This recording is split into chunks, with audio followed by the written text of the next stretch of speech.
Hi friends, I'm Sajeesh from Yogya vlogs in Telugu. నేను మనం అనుకున్నట్టే ఇవాళ మొత్తం అందరం పట్టిసీమ రెడీ అయిపోదాం.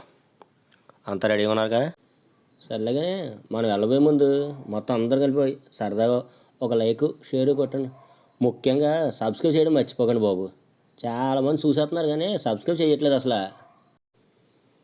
మనం పట్టిసీమ వెళ్ళాలంటే ముందు ఫస్ట్ ఆఫ్ ఆల్ మన ట్రైన్ మీద వచ్చిన బస్ మీద వచ్చిన ఈ రెండింటికి సెంటర్లోనే కోటిపల్లి బస్ స్టాండ్ అనేది ఒక సెంటర్ ఉంటుంది.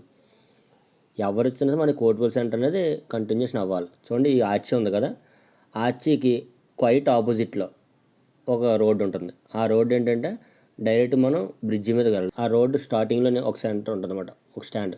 అక్కడ నుంచి ఉంటే మనకి డైలీ కంటిన్యూషన్ సర్వీస్ ఆటోలు ఉంటాయి, బస్సు అవైలబిలిటీ కూడా ఉంది. కానీ ఏంటంటే బస్సులనే చాలా రేర్. అది మన ఆటో అనుకోండి రెగ్యులర్గా ఉంటాయి, కంటిన్యూ డైరెక్ట్గా ఒక ఆటో ఎక్కేయచ్చు, పట్టిసీమ అనేది సెంటర్లో దిగాలి. ఇంకా బ్రిడ్జి ఎక్కిన దగ్గరనే మన జర్నీ స్టార్ట్ అవుద్దండి. అది ఎలాగంటే మనది Rajahmundry railway cum road bridge ఉంటుంది. అంటే మన కింద నుండేమో ట్రైన్ వెళ్తుంది, పైనుండి రోడ్వే. మనం దీని నుంచి ఎలా వెళ్తాం కదా, అవి నిజంగా ఆ గోదావరి జర్నీ అనేది మనం ఎప్పటికీ మర్చిపోలేమండి. ఎందుకంటే మనకి మన కుడిపక్క చూసిన అడవి కన్ను చూపు మీద అంతా గోదావరి కనబడుతుంది. అందులోనే ఈ బ్రిడ్జ్ ఎవరు మెలికలు తిరగడం, ఈలోపు మన టైం బాగుండి కింద ట్రైన్ వెళ్తుంటే ఆ బ్రిడ్జ్ వైబ్రేషన్ వస్తుందండి. అంటే బ్రిడ్జ్ కూలిపోద్దని నేను చెప్పట్లేదు, బట్ బాగుంటుంది అది. ఈ బ్రిడ్జ్ ఎండింగ్కి వెళ్ళిపోతాం కదా, ఎండింగ్కి వెళ్ళిపోయిన తర్వాత ఇదిగోండి ఎదురు మనకు ఒక సెంటర్ వస్తుంది చూడండి, అవ్వండి సెంటర్ వస్తుంది. ఈ సెంటర్ దగ్గర ఏంటంటే కడియం నుండి వచ్చి పూల మార్కెట్ పువ్వులన్నీ కూడా ఇక్కడ అమ్ముతూ ఉంటుంటారు. కావాల్సిన మనకు పర్చేసుకోవచ్చు. ఇక్కడ రైట్గా రోడ్డు ఉంటుంది. ఆ రోడ్డు అంటే వెళ్ళామంటే మనం నిడదవోలు కోట సత్తమ్మ తల్లి టెంపుల్కి వెళ్ళే వే అనమాట. అంటే ప్రస్తుతం మనం వెళ్ళేది పట్టిసీమ కాబట్టి నిడదవోలు విషయం వదిలేద్దాం. ఎందుకంటే నేను అది కూడా మిమ్మల్ని ఒకసారి తీసుకుని వెళ్తా. అది వెళ్ళేటప్పుడు మనం ఆ రోడ్ చూపించుకోవచ్చు. ఇక్కడ డైరెక్ట్ ఆ బ్రిడ్జ్ దిగిపోయి ఇంక స్ట్రైట్గా వచ్చేస్తుంటాం చూడండి. ఎదురు మన ముందు ఒక ఆటో వెళ్తుంది కదా, ఆ ఆటో లెఫ్ట్ తిరిగిపోద్ది. ఆ లెఫ్ట్ తిరిగిపోవడం వల్ల ఏంటంటే మనం డైరెక్ట్గా బైపాస్ బ్రిడ్జ్ ఎక్కేస్తాం అన్నమాట. ఆ బ్రిడ్జ్ ఎక్కేస్తే ఇంకా అలా ఏలూరు విజయవాడ అలా వెళ్ళిపోయేది.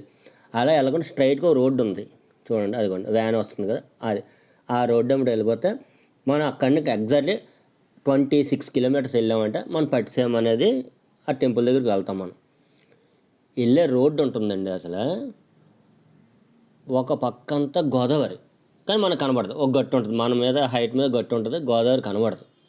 ఇంకో పక్క మనకన్నా లోతుగా ఒక లోయలా ఉండి లెఫ్ట్ సైడ్ అంతా కూడా పొలాలు పచ్చని చెట్లతో చూడడం చాలా బాగుంటుంది. రైట్ సైడ్ అంతా గట్టు అమ్మడ. ఆ గట్టు ఎక్కి చూసే ఆలోచన ఉంటే మాత్రం అవతల పక్కన గోదావరి వ్యూ చూడాలండి. ఎంత బాగుంటుందంటే అంత బాగుంటుంది అన్నమాట. ఎందుకంటే గోదావరి అందాలని మనం ఎవరిని కూడా ఇది అని చెప్పేటంత ఎత్తుగా మనం ఎదగలేదు కూడా, అంత అందంగా ఉంటుంది గోదావరి అనేది. అలాగే జర్నీ చేస్తుంటామా, ఇదిగోండి ఈ సెంటర్ పేరు కుమార్దేవం అని ఊరండి. ఇది ఈ కుమార్దేవం స్పెషల్ ఏంటంటే మీకు అంటే చాలామంది తెలిసే ఉంటుంది, మహేష్ బాబుది మొరారి సినిమా ఉంది కదా, అందులోనే ఫస్ట్ ఎంట్రన్స్ సాంగ్ ఉంటుంది, డుమ్ డుమ్ డుమ్ నటరాజు అనే సాంగ్.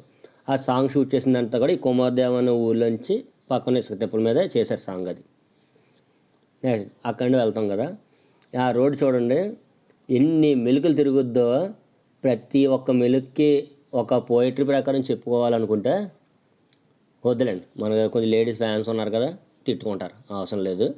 చూద్దాం, డైరెక్ట్ ఆ రోడ్డు అమ్మడి వెళ్ళిపోతాం. అలా మధ్య ఎలాంటి వాళ్ళు వస్తుంటారు, వీళ్ళ దగ్గర మనం కొంచెం జాగ్రత్తగా ఉండాలి. ఎందుకంటే వాళ్ళకి వెనక ముందు ఏమో ఆందండి, వాళ్ళు ఏంటంటే పక్కన బోయో బోయో బోయో బోయో బోయో బోయో ఆరిని కొట్టుకుంటూ వచ్చేయడమే చూసుకుంటారే తప్ప పక్కన ఉన్న చిన్న వెహికలా పెద్ద వెహికలా ఇటువంటిది ఏమీ చూడరండి. ఆ రోడ్డు అమ్మటే మనం అలా వెళ్తూ వెళ్తూ వెళ్తూ ఉంటాం. దారిలోని ఒక దగ్గర మనకి గండిపోసమ్మ తల్లి టెంపుల్ అని చెప్పేసి ఒక టెంపుల్ వస్తుందండి. ఆ టెంపుల్లో వీడియో చేయడానికి అలవాటు లేదన్నారండి, అందువల్ల ఆ వీడియో తీయలేకపోయాను. ఆ టెంపుల్ దగ్గర కూడా చాలా మట్టుకు వెళ్ళే ప్రతి వెహికల్ కూడా అక్కడ ఆపడం, ఆ అమ్మవారికి దండం పెట్టుకోవడం, అది ఒక ఆనవాయితీ. అది ఆ చుట్టుపక్కల ఊర్లోనే కాదు, మనకులా బయటకు వెళ్ళే వాళ్ళు కూడా వస్తారు. అక్కడ ఏంటంటే ఒక ఆదివారం అనగా ఒక మంగళవారం అన్నా సరే మంచి ఫేమస్. అంటే తెలియదే ఉంది, పల్లెటూరులోని ఇక్కడ గ్రామ దేవతలు అంటే ఆటోమేటిక్గా మనం ఈ మేకపోతులని కోళ్ళని అవన్నీ ఇవన్నీ చేసుకునేది కామన్గా జరిగేవి. అవన్నీ చేసుకుని వస్తే ఆ దర్శనం చేసుకుని మనం వచ్చేయచ్చు. ఈ ఎదర చూస్తుందండి ఈ బ్రిడ్జ్ గ్యాస్ పైప్ లైన్ అండి ఇది. దీని పేరు గోటాల. అంటే మనం ఇక్కడ దాకా వచ్చామండి. ఇక్కడ నుంచి ఎగ్జాక్ట్లీ ఒక 5 కిలోమీటర్స్లో మనం కొత్త పట్టిసీమ అని ఊరు వస్తామండి. కొత్త పట్టిసీమ తర్వాత పాత పట్టిసీమ. మన ఈ టెంపుల్ ఉండేది పాత పట్టిసీమ. పాత దిగ్గానే జస్ట్ ఇలా రైట్కి ఇలా లోపలికి వెళ్దామండి. మనం లోపలికి వెళ్ళిపోతున్నాం. ఈ లోపల ఈ రోడ్డు కూడా చాలా పెద్ద హిస్టరీ ఉందండి. ఏదో అప్పట్లో మన ఊరు పెద్దలు కూడా చెప్పారు, ఏదో నక్సల్స్ గొడవలు జరిగినాయి, అక్కడ నక్సల్స్ కాల్పులు జరిపారు అవి అని చెప్పి చాలా చెప్పుకుంటారు. ఊళ్ళో కథలు కూడా ఉన్నాయి. అవి ఇప్పుడు మనకి ఇక్కడ అనవసరం విషయం. అది మనం వెళ్తున్నాం చూడండి. ఇక్కడ ఇంకోటి చూపిస్తాను. అలాగా వెళ్ళి ఇక్కడ లెఫ్ట్ తీసుకుంటాం. మనం తీసుకుంటే మీకు ఎదురుగుంటా ఆంజనేయ స్వామి విగ్రహం ఒకటి కనబడుతుంది చూడండి. ఇదే గట్టు మీద చాలా సినిమా షూట్ చేశారు. ఫర్ ఎగ్జాంపుల్గా మీకు పర్ఫెక్ట్గా క్లియర్ కట్గా చెప్పాలంటే శ్రీహరి గారి భద్రాచలం అనే మూవీ చాలా మటుకు ఈ గట్టు మీద చేశారు. ఈ ఆంజనేయ స్వామి విగ్రహం దగ్గర చేశారు. వచ్చాం మనం 26 కిలోమీటర్ జర్నీ చేసుకుంటూ వచ్చాం కదండి. శుభ్రం బాడీ మొత్తం అలిసిపోయి పులుసు కారిపోయి ఉంటుంది. అంటే రోడ్డు బాగోదని కాదు, జర్నీ చేసి వచ్చాం కాబట్టి. ఇక్కడ ఈ రెస్ట్ ఉంది కదండి హాల్. ఈ హాల్లో ఈ బల్ల మీద ఒక మనిషి మనం రెస్ట్ తీసుకుంటే ఇక్కడ టికెట్స్ ఇస్తారు. ఆ టికెట్స్ తీసుకొని కిందకి వెళ్ళిపోయి నావెక్కేద్దాం. నడిచండి. ఇక్కడ వచ్చాం, టికెట్స్ తీసేసుకున్నాం. కిందకి వెళ్ళి బోట్ ఎక్కేసి అదిగోండి అలా తిరుగుద్దండి.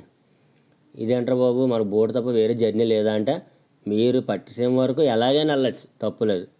కానీ గుడి దగ్గరికి వెళ్ళాలంటే మాత్రం ఖచ్చితంగా ఈ లాంచీ ప్రయాణం అనేది తప్పదు. కానీ భలే ఉంటుందండి. చూసారా మా వాడు నీళ్ళు ఎలా పడుతున్నాడు. మీరు ఎన్నో వాటర్లు తాగొచ్చు, బిస్లరీలని కెన్లీలని అయ్యని ఇవన్నీ వాటర్లు తాగొచ్చు. కానీ గోదావరి నీరుకు ఉన్న టేస్ట్ వాటిలో ఇందులో కూడా రాదు. అంత బాగుంటుందండి నీరు. ఇదేంటే డైరెక్ట్ నీళ్ళు అలా తాగేస్తారా అనుకుంటారేమో. అలాగే తాగాలి. అలా తాగితేనే అందులో ఉన్న కెమికల్ వాల్యూని మనం తీసుకోవడానికి అవకాశం ఉంది. ఇక్కడ దిగిపోతాం. అవతల పక్క దిగిపోయిన తర్వాత కొంచెం దూరం నడవాలి ఉంటుందండి. అంటే అక్కడ గోదావరి ఆటుపోటు అంటారు కదా, అలా గోదావరి ఎక్కువగా ఉందనుకోండి, మనం నడిచే దారి తక్కువ ఉంటుంది. గోదావరి నీరు తక్కువగా వచ్చేసింది అనుకోండి, మనం నడిచేది ఎక్కువ ఉంటుంది. మేము వెళ్ళినప్పుడు అయితే మాత్రం కొంచెం నీరు తక్కువగానే ఉంది. ఇప్పుడు మా వాళ్ళు పడే పాటలు చూడండి. ఒక్కొక్కలోనూ ఎండకే కిందనేమో ఇసుక వేడెక్కిపోయింది, పైనేమో ఎండ, నడవాలి తప్పదు. మా వాళ్ళు ఒక్కొక్కరికి పీటీఓ స్పూన్ ఇస్తుందనమాట. పరుగులే చూడండి ఎలా పరుగులు పెడుతున్నారు ఒక్కొక్కరు. నిలబడితే తోలు ఊడిపోద్ది, నిలబడడానికి అవకాశం లేదు. అవ్వండి అదే పరిస్థితి. ఇలా పరిగెట్టుకుంటే ఎంత అనుకున్నా సరే ఏం చేసుకున్నా. మా వాళ్ళు ఇంకో టెక్నిక్ నేర్చుకారండి, చూపిస్తాను చూడండి. అలా చూడండి, మీకు టెక్నిక్ కనబడుతుంది. మీకు తాటాకు చూసారు కదా, ఒక ఆకు చేతితో పట్టుకుంటారు. కాళ్ళు ఎక్కడైతే కాలుతుందో అక్కడ ఒక ఆకు వేసుకోవడం, మళ్ళీ అది పరిగెట్టుకుంటూ వచ్చి ఆ ఆకు మీద నిలబడడం. ఎందుకంటే ఇక చెప్పులు వేసుకుని వెళ్ళడానికి చేదస్తాలు అడ్డు వచ్చేస్తాయి. వేసుకెళ్ళకపోతే ఇలా తోళ్ళు ఊడిపోతుంటన్నమాట. ఎంత కష్టపడి ఆ పైకి వెళ్తామండి. ఆ స్వామివారిని దర్శనం చేసుకుంటే ఈ పడ్డ కష్టం అంతా కూడా ఏదో తెలియకుండా మాయమైపోద్దండి. ఆ గుళ్ళో ఉన్న అట్మాస్ఫియర్ అటువంటిది, ఆ ప్రశాంతతే వేరు. చూడండి, అంటే యాక్చువల్గా ఆ విగ్రహం మనం చూపించకూడదు, కానీ మన కోసం తప్పదు కాబట్టి ఏదో అలా సీక్రెట్ తీసి చూపించాం. చూడండి, దర్శనం చేసుకోండి. కానీ చూడదగ్గ పుణ్యక్షేత్రాల్లో ఇది చాలా గొప్పదండి. నేను చెప్పినట్టు చూపించేశానండి. ఇంకా మీరు చేయవలసింది కూడా చేసేయండి. Like, share, subscribe. పనిలో పని కొంచెం కుదుర్చుకొని ఒక కామెంట్ కూడా పెట్టండి. ఎందుకంటే నేను చేసే తప్పులు అంటే తెలియాలంటే మీరు చెప్తేనే కదా నేను రెండోసారి అది రిపీట్ చేయకుండా ఉండాలి. కొంచెం సపోర్ట్ చేయండి కామెంట్లు పెట్టి.